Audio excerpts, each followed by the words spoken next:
Been in this is our second week. Hey, what's going on, everybody? We are live for Financial Fitness Friday, and we're finally back on Facebook. We had about 9 months of technical issues. Long story short, but we're back. Okay, guys. And so today, what I want to cover is the art of earning new business. And it is an art, right? It's also the same way you would want to work if you were trying to get hired at a certain firm. All right. There's a lot of people these days that everything that revolves around them is me, me, me. Okay. You can see it with how they reach out.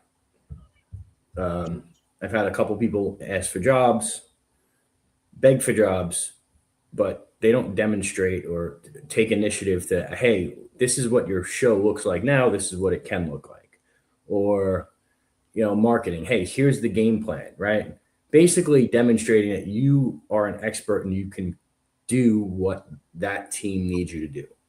All right. So one of the things I'd always say is make it a win-win-win, right? It's got to be a win for the people you're speaking with, and it's got to be a win for you. And a lot of times you have to actually demonstrate value to gain business, right? Reviews are huge, testimonials are huge. But if you can break down what you do and how it's going to help people, people are going to want to work with you. All right. That is really the key to getting new business. Now, I understand that today's day and age, people are very, very cautious, right? They're cautious of reviews. They want to check everything through Chat GPT. By the way, guys, don't do that for business. I can't tell you how many people have cost themselves serious money by doing that. Okay. Go off of your gut and go off of people who have actually done it and been there and gone through those problems, gone through those challenges, because it'll help you way more. All right. But the biggest thing that I want you guys to understand is, like, when you guys are trying to get new business, you have to demonstrate that you're an expert. You have to demonstrate, one, that there is a high likelihood that you're going to accomplish or help them solve that challenge. Two, that you're going to do it without friction and as quickly as possible. All right. And if you can do those two things over and over and over again, for the most part, people aren't going to be price sensitive. Okay. People get price sensitive when there's questions or when they're unsure. Okay. Or when your competitor is selling something similar and you haven't proven how much better, or demonstrated really how much better your product or service is. And that's why a lot of you guys tend to struggle, tend to fall short. That one change will be the difference between you hitting and crushing your goals, or your company crushing your goals, or you guys just floundering. Dave, what are your thoughts on this? Yeah, man. I mean, I'm chuckling at your whole Chat GPT comment. Bro, it's so true. Yeah, true. You know what I mean? It is. It's true. You know how many people turned into legal beavers because of Chat GPT? Yeah, it's also very lazy. And the fact that, proofread your stuff at least. Like, it's one thing even like writing it, but come on, guys, like, don't be super lazy that you don't even like read your stuff or take it for face value. But anyway, man, something for me, and I do this a lot just from creating, just especially in local rooms and meeting people face to face. It's always give without expectation. And I think we've gotten away from that, where you started off great, man, with hey, me, right? And too many people lead with me, and a lot of people, look, man, times are tough. People are looking for business. You start getting desperate. You show desperate. Hey, like, I need this, or hey, I need that, or hey, this is what I'm doing and I need, right? To start it off. So when you break that ice and flip it to them. And look, not everybody's like that, but most are. But when you break that ice and you flip it to them, hey, this is who I am. This is what I do. And, I see you do X, Y, and Z. And by the way, like, how can I help you? Right? How can I make you better? How can either an introduction, or how can my company help you get better?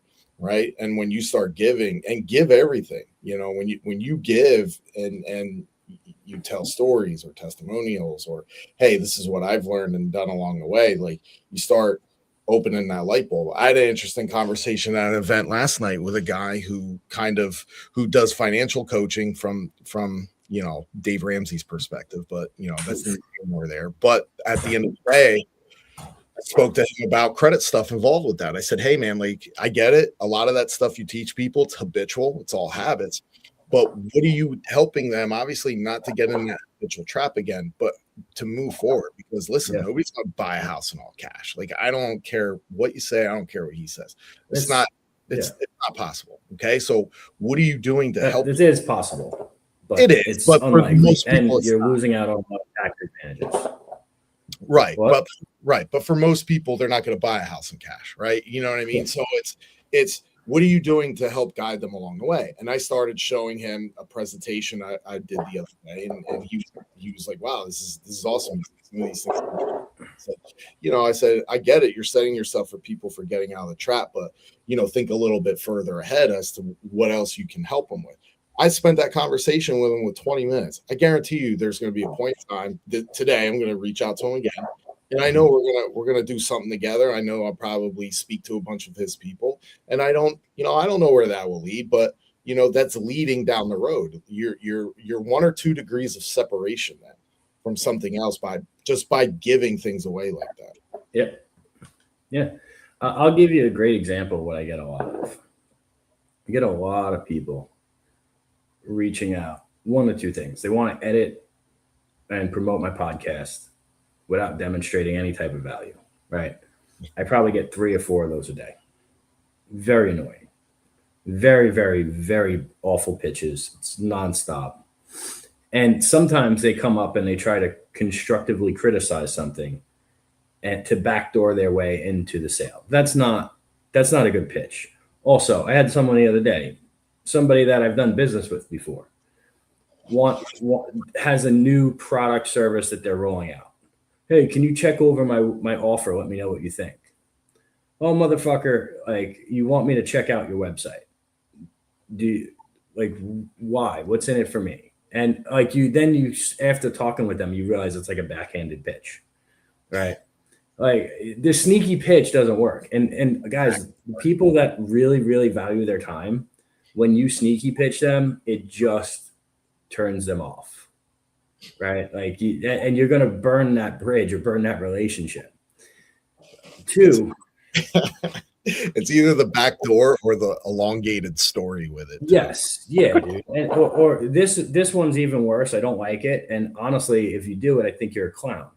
Okay. There's so many people that work with similar clients to me. Right. And everybody wants to partner. And I have most of my business is done through partnerships and referrals. Okay, so I protect my referral relationships like they're family. But on the flip side of that, when people are trying to get into that circle, and I understand why someone would want to be in that circle, but when people try to get into that circle, the last thing you want to do is, hey, I service the same types of clients. Can you send me these types of people? Well, 1, you haven't demonstrated any type of value. Okay. 2, you're asking for business without offering anything in return. And 3, I just wasted my time reading that, literally. And yes, it could have taken me 20 seconds. It's still 20 seconds. I'll never get back. All right. And this might be coming off as harsh. It's not. It's really to teach you guys a lesson. The way I would go about that is like, hey, I think we service a lot of the same types of clients. This is what I specialize in. What do you specialize in? Oh, financing. Okay. So I can send you people if they need any type of, business financing or business growth. Yes. Okay. I'm going to send you a few people, then actually send the person a few people and then go out and ask for the business. It is a different conversation. It's a different conversation. You guys got to get there. All right. So, hey, I'll end with that. I hope it helps. We'll catch you on Mindset Monday. Take care. God bless. Great job.